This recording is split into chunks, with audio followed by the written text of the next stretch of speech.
I smelled you before I saw you. Submitted to Reddit by a Petty Tunnel. The story happened when I was about 16 years old, so almost 10 years ago, but it still haunts my dreams. I am female, and at the time lived in a busy suburb. I also used to party a little too hard sometimes. Anyways, I was taking the SkyTrain, somewhat like a metro or subway, from downtown to my place. It was about a 20-minute ride. I was drinking with some friends who lived local to the area, so I had to trek home alone, and made it just in time for the last train. Upon sitting down, I instantly got nauseous from the swaying of the train on the tracks. Also, I am a very quiet vomiter, if that's a word. So I quickly ducked between seats and started getting sick. I know, disgusting. As far as I knew, the train was mostly empty. After a moment or two, I'm suddenly approached by a guy I hadn't seen initially. Probably in his early 30s. Kind of looks like Steve O, but on more drugs or something. And with a high-pitched, kind of trembly voice, he sits down right next to me mid-barf and says, "Hey, I smelled you before I saw you.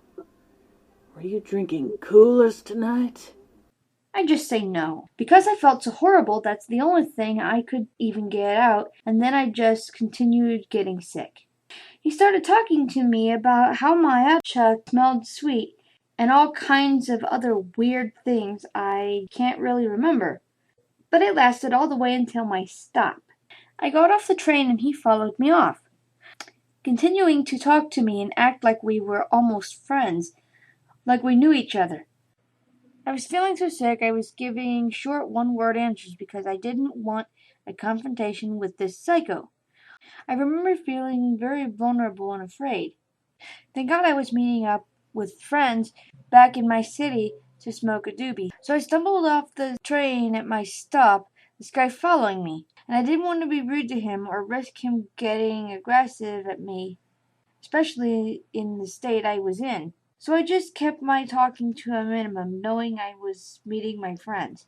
Anyways, the walk from the SkyTrain to the area I was meeting my friends was about a 10-minute walk. I didn't tell him I was meeting anyone. So he followed me the whole way to my friends, and just as we were approaching the empty baseball field where I was meeting them, he started asking me where I lived and if he could come there. No. My friend saved me. One of the people I was meeting was a guy, a giant compared to this cracked out Steve-O, and right away told the guy to beat it and leave me alone. After he finally left, they both told me they got a horrible feeling when they saw me walking up with him. After he finally left, both told me they got a horrible feeling when they saw me walking up with this guy. The look on his face, they said, looked like a hungry wolf about to get fed. I don't know if he was planning on robbing me to get a fix, or worse. I still thanked them, and after that I stopped putting myself in those positions to be vulnerable like that. Who knows what would have happened? It was definitely an eye-opener. Our next story comes from the Let's Not Meet Reddit, submitted by Kristen Herzen, called Creepy Lyft Driver. I am new to Reddit, and I know and thought my first post should be about this creepy Lyft driver I came across last week. It's August 19th, 2016 at the moment, and last week my parents were out of town, and my friend needed to talk to someone, so I requested a Lyft to take me to my friend's house. I always watch creepy Ubers and Lyft stories and did not listen to their advice when the person telling their story tells you that you shouldn't request a ride after a certain time, or you will run into creeps. They were right. I requested a ride between 9:30 and 10 p.m. Once my driver showed up, I already had this bad feeling about him, but stupidly, I still got in his car. When he pulled up, the first thing he said was, of course, "Wow, you're so beautiful." I, of course, said thank you to be polite, just thinking it was just a compliment. Once I got in his car, he immediately locked the doors, then started asking questions around the lines of, "Are you single?" and "Are you looking for a boyfriend?" I answered the questions honestly because it's really hard for me to lie. We were driving about 10 minutes when I asked him if it was okay to pay in cash because my card wasn't working. He turns to me and says, "I am not supposed to let people pay in cash, but the way you look and the way you asked, I will let you." So he cancels my ride fare on the app because he is going to type the destination that I'm going to on his Google Maps. When he does this, he literally stops his car, puts in park when the light is green, and the people are passing us and honking at us. We got lucky and no one hit us, but once he was done typing the location and he tried reaching for my hand to hold. I don't think I ever moved my hand away from something so quickly. The Lyft driver apologizes and starts growling at his wheel. He turns to me and asks me if my friend was female or male. When I told him my friend is male, he got angry and started cussing at his wheel. It took me a moment to notice he wasn't taking me to my location at all. As I was sitting there about to have a panic attack, I had this idea to go live on Facebook to get some proof just in case I needed it. But of course, he noticed my phone was recording even though I tried to only gather voice proof. He yelled at me to stop recording, so I did as he said. A few minutes goes by, and he asked me what I wanted to do when I get older. I told him either an FBI agent or a cop. The moment I said cop, his eyes grew wide, and he froze as if he thought I was an undercover police officer. When this happened, I had the courage to say, "Take me to my location now," and his response was, "Not yet." I was so scared when he said not yet, and of course, at this moment, his stupid GPS magically stopped working. We had to pull over the side of the road because I wasn't about to park in the middle of traffic again. It took him 20 minutes to fix his GPS. Throughout the time, he kept staring at me and smiling. Once he fixed his GPS, we were back on the road again. For the rest of the ride, he played love songs and kept winking at me while singing along. Once we got to my location, I gave him the money and jumped out of the car, so fast, not looking back, but hearing, "I love you, good night," from the creepy Lyft driver. Creepy Lyft driver, let's not meet again. Elementary School Stalker by S.K. Surprise. This really isn't scary now, but when I was a kid, this scared the shit out of me. During my 2nd or 3rd grade year, there was word of a man following kids home and watching them during class. One day, after spending a couple of hours at a friend's house, I started the short walk home.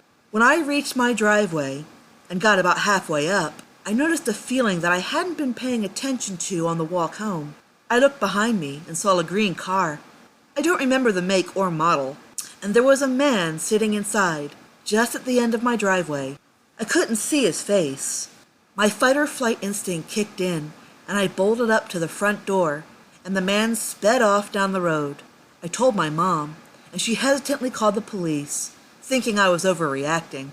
I couldn't tell them much, so not much could be done. Creepy man who followed me home? Let's not meet. This next story is actually one of our staff members' stories. Saris's, to be specific. It's titled, "My Brother Tried to Kill Me." In recent years, something crazy happened at our home that didn't involve the ghost commonly expected. My brother is 1 year older than me and has shown signs of having a medical case of schizophrenia passed down genetically by our grandmother. Rewriting memories, making up events, and getting violent and blaming others for it. While these are only some of the symptoms he showed, they are the only ones relevant to this story. He was having a crazy spell that night. He yelled at our mother. I defended her. Then he got very upset. Suddenly I went from the sweet voice of reason to the traitor that had to pay. He ranted insane words that I've honestly blocked from my memory over time. It was something along the lines of taking our mom's side and helping her abuse him, or something of that sort. Mind you, we were both in our mid-20s at the time, and not exactly frail-bodied. I let him yell and grab my things, knowing from experience that it was better to let him wear himself out from crazy. He had done things like this before, but my mom let him continue living. He'd done things like this before, but my mom had continued letting him live there out of love and being very bad at rejecting someone when they. He'd done things like this before, but my mom let him continue living there out of love and being very bad at rejecting someone when they start turning a few shades of the bad sort of crazy. Hitting my stuff and grabbing things was fine, as items are easy enough to put back in place or fix most of the time, and health is more important. He did something I wasn't expecting after that, though. He took my glasses. I stood there in shock for a few minutes, not expecting him to steal the item that acts as my eyes. It was when he came back into my doorway that the shock wore off. I demanded my glasses back, then pushed him. He was shocked that I had, so it was easy to take him down to the ground, but after that, I had no idea what to do. I just stared at him, not really having expected to be able to get away with it since he was so physically fit, and I was barely able to run short distances due to a hole in my right leg. It was only when he started choking me did I realize just what a stupid course of action I had taken, but it was too late to go back. I tried to choke him back, but it started off half-heartedly. I honestly had thought that maybe it would get him to stop, but his hands kept getting tighter. And soon enough, I was the one pinned to the floor. That's when I realized that if I didn't do something, I really was going to die. That's when I started tightening my grip on him. But at that point, he had a big head start and was still stronger than me. There was no more air in me left. Things were getting hazy, and then my mom ran over. She tried to pry his fingers off, but she almost broke one of his fingers, and he didn't flinch. Feeling desperate to save my life, she hit his head against the wall 4 times. That was how many times it took before he released me, and I was able to see what was going on around me again. He was attacking our mother. I wanted to help her, but she told me to run. Run was what I did, or as best as I could.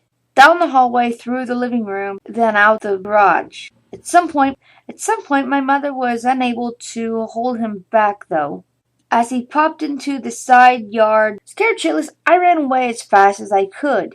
When I could. He chased me up the driveway before stopping. So I was running to my friend's house, who lived closest to our house, to ask for help in the middle of the night, without my glasses, barefoot, and in my pajamas.